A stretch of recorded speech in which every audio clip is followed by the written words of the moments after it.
Shalom, brothers and sisters, friends and family. Sanbonani. My name is Mpumelelo. Welcome to this channel. To all the subscribers of this channel, what can I say? Ngiyanithanda. Nina kupenda. I love you. You are awesome. Without you, this channel would not be where it is today. So I appreciate you. I appreciate the comments that you make. I appreciate your inputs. I appreciate your tuning in to this channel. If you are new to this channel, please consider to be part of this family. Subscribe, hit the notification bell, like this video, and share it with your friends and family. Please. What are we talking about today? Today we are talking about the Tanakh. And I will explain what the Tanakh is. If the Tanakh was not preserved, would we have known that we are the children of the book? We are the people of the book. Would we have known that we are the descendants of Abraham, Isaac, and Jacob? When we were introduced to the word of the Almighty, we were introduced to a distorted version. Firstly, we were given an impression that all the characters of the book are Caucasians. So when we read the book, the Holy Scriptures, we were distant from it. It was talking about other people who are holy. We had no relationship with it, except that we were told we needed to convert to Christianity. We needed to be Christian in order to be accepted in the kingdom of the Almighty. We were told that we needed to be baptized so that we are cleansed of the sins of our forefathers, and in particular the sin, what is called the original sin, the sin of Adam and Eve. We were told to abide by the laws, and not the laws, but we're told to believe in Yeshua if we wanted to be accepted in the kingdom.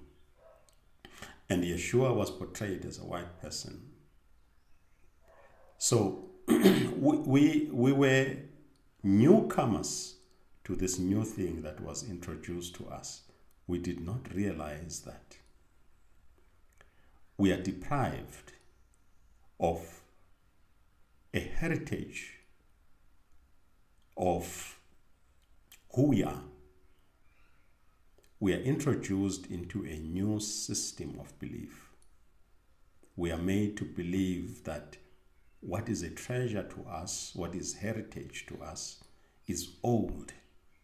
It's no longer relevant. It is past. But the Almighty preserved the Tanakh for a good reason. If we continued to read only the New Testament and regard the Tanakh as old, we would not have found out that we are the people of the book. We are the children of Israel. We would not have known that. We get to know it today because of the Tanakh. Of course, the Almighty would have done all sorts of wonders if the Tanakh was not preserved. He's the Almighty after all. He would have made sure that we know ultimately. But He has done a wonderful thing. He has preserved it so that when the right time comes, a generation arises, a generation that will question things, a generation that will study, a generation that will cross-reference, a generation that will do some research. And we live also in the generation where we can take some blood tests and compare our DNAs. That was not possible 100 years ago. If it was possible, it was only available to the rich because it's expensive to do these DNA tests.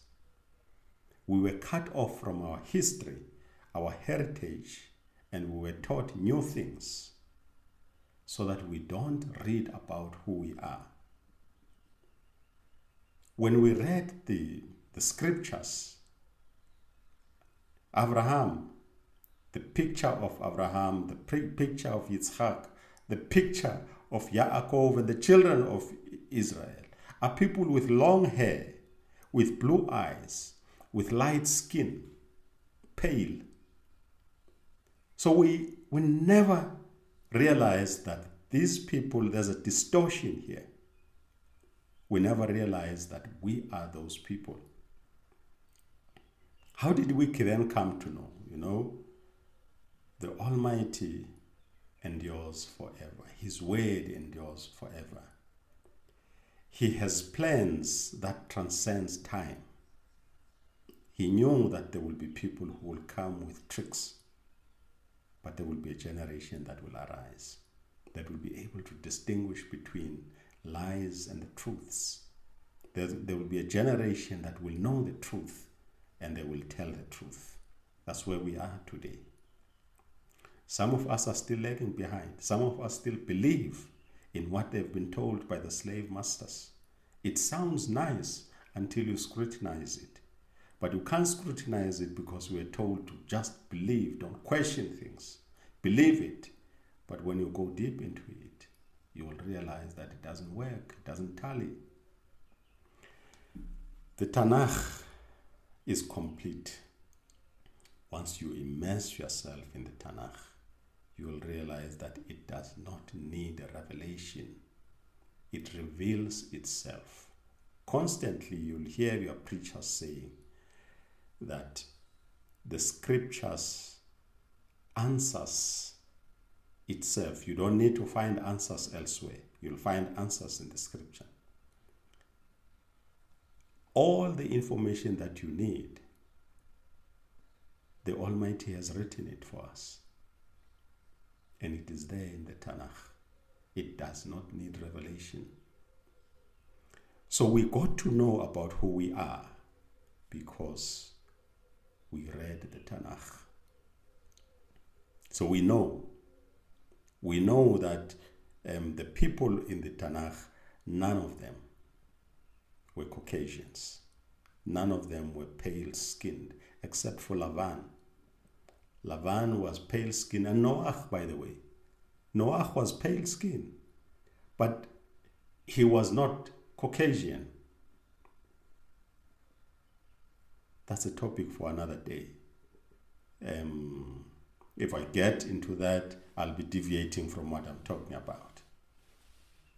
So, the whole book is about you, and in spite of what we've been told, the lies that have been told to you, you get into any of these traditional churches, you are Catholic, you are Lutheran, you're Methodist, they still unashamedly have pictures of Yeshua and the pictures of the Almighty, the things they're not supposed to do. These are the symbols according to the Ten Commandments. You're not supposed to have images and statues.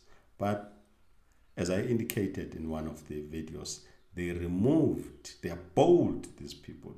There's no fear. When Abraham was traveling with Sarah, and they went to Gerar, and when they got there, Abraham said, there's no fear of the Almighty among these people here. They're going to kill me. Because Sarah, at the age of 80, she was beautiful. People often say, black doesn't crack, black don't crack. She was beautiful at the age of, men were tripping over her, They wanted to be the first, but the king get the best. So the Abimelech got her. Abraham said, don't tell them that I am your husband. They will kill me. So she, today people would say that Abraham threw his wife under the bus. He sacrificed her for his survival. But she agreed. I can't imagine any woman agreeing. They would agree, but if they come out of that thing, you are gone. They will never forgive you for that, for sacrificing them. But he said there's no fear of the Almighty. So when you live among people who have no fear, they will do anything. It was nothing for them to change the 10 Commandments, rearrange them. It was nothing for them to rearrange the Tanakh, by the way. The Tanakh has been rearranged.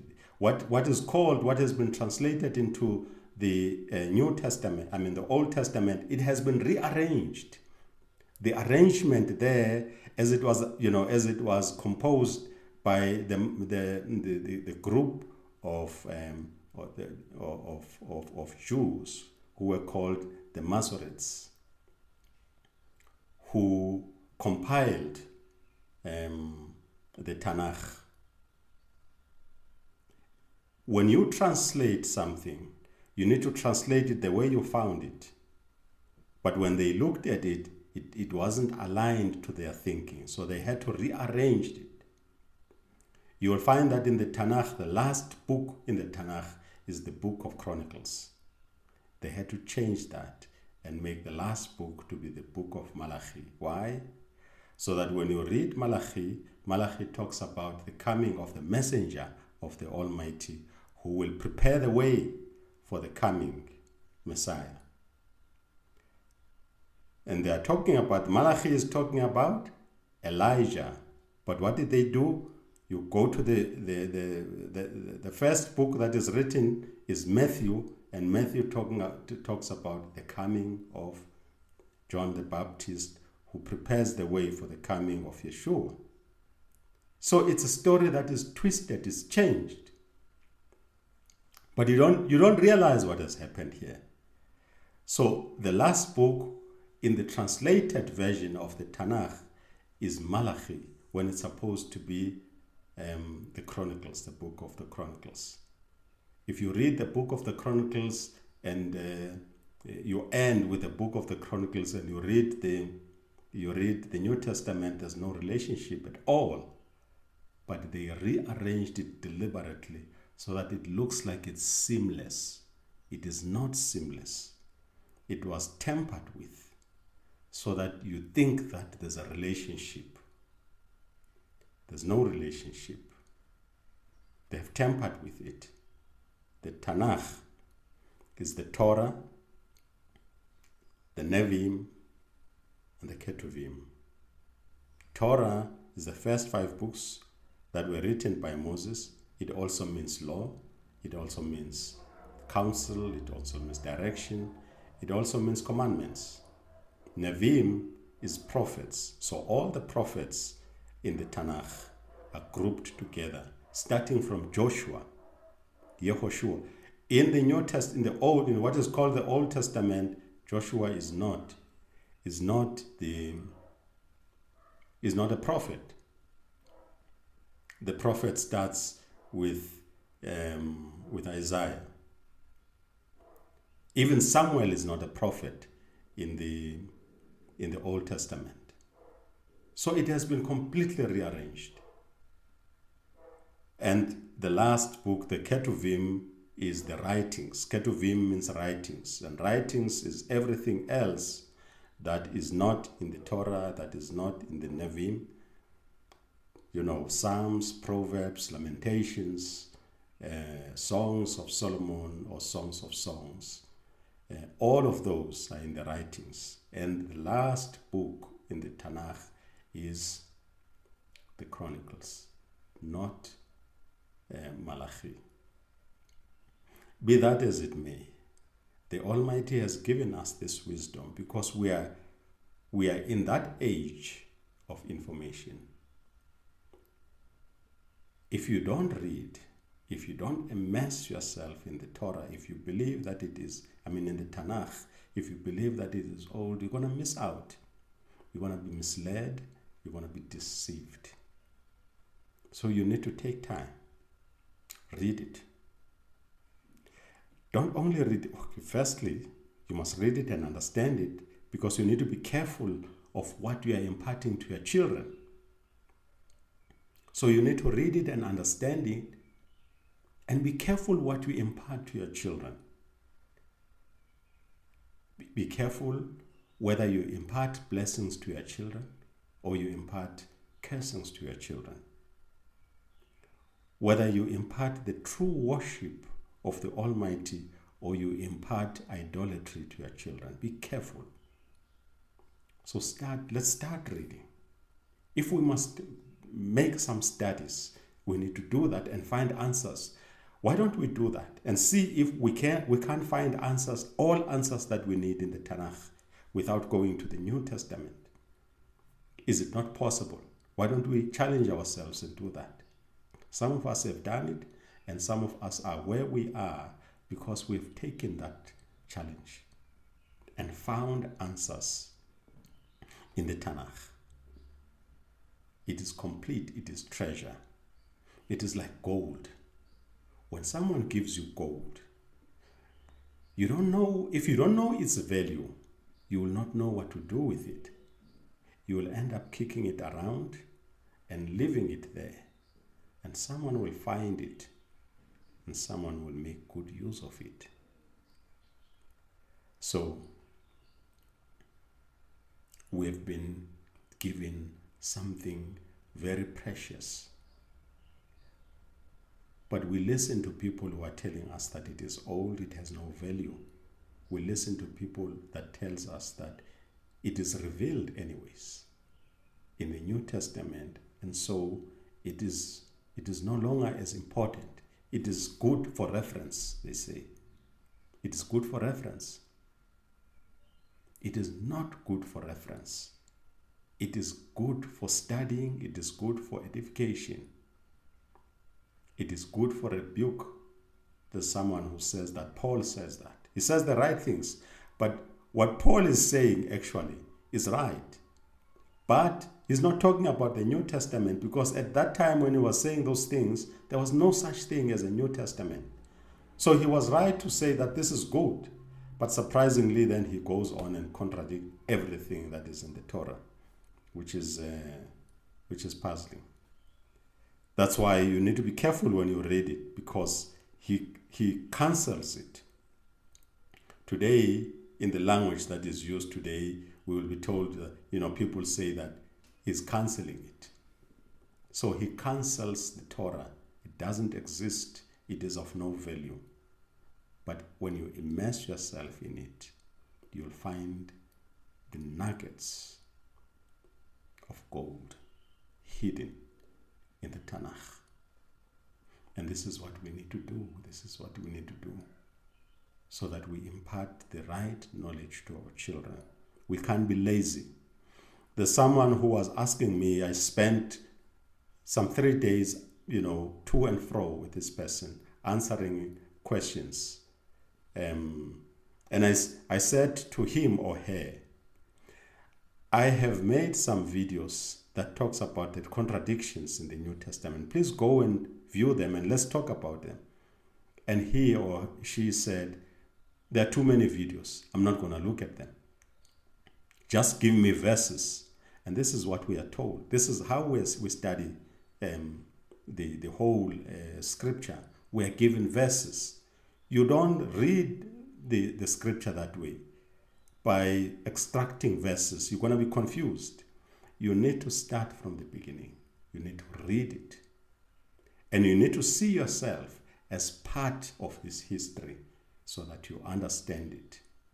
If you don't see yourself as part of the history, you see pale-skinned people there.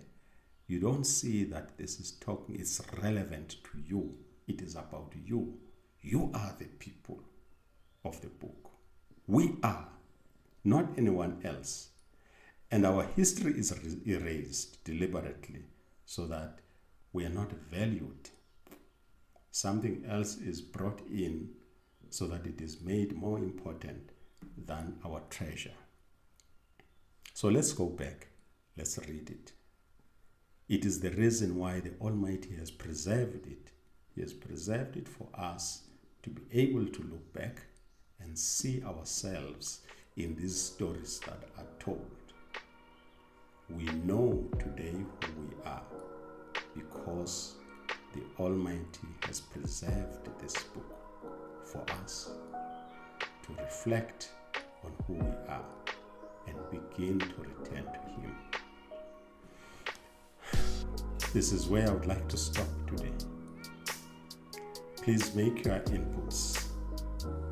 Please comment. You don't have to agree with what I'm saying, because that's the whole point. It's a journey, and we will disagree. And if we disagree, it's not the end of the day.